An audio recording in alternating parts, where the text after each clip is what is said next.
is medicine. Whole plant-based foods act to nourish and heal and protect your body and boost your immune system. When you consume processed foods, refined foods, chemicals, additives, these all lower your immune system, and they can actually slow your digestive system. That's right. Healthy starts in the kitchen. In order to have a healthy kitchen, you need to have a healthy mindset. It's easier to say no at the grocery store to processed foods than it is in your own home. To quote Chef AJ, she says, if it's in your house, it's in your mouth. So you really got to be careful. Now, we're not demonizing processed foods. We like to have a little bit of fun foods. But with all that being said, your kitchen should have more whole foods than processed foods. So I would say 90% of your kitchen needs to be whole foods and the other 10% needs to be soul foods. Having a healthy mindset is part of having a healthy kitchen. Think about what your kitchen looks like now.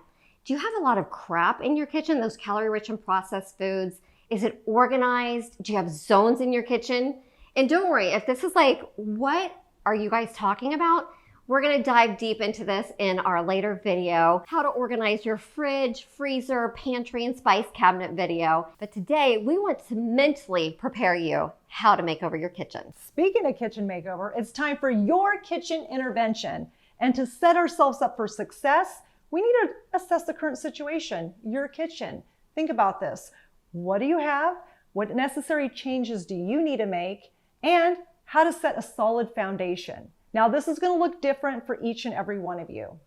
So if you live in a house where you're alone or everyone in the house is completely on board and they want to go in 100%, let's do this Plant Chicks lifestyle, that's great. You can start going through your pantries, taking out all of the processed, refined foods, and also any foods that might trigger you. So if you have like one bite of that food, you can't stop, you just keep going. That's a trigger food. We'll take that out. But if you're like us and not everyone is on board 100%, then you're gonna have a conversation with your family and see where can you start making changes. Can you get rid of some foods? And more than likely, you will be able to take away some of that processed, some of the refined foods out of your kitchen and out of your pantry. Also, what foods can you bring in? Now, one of the other things that we're gonna dive deep into are your kitchen appliances and pots and pans. But we'll talk about that more later in our later video.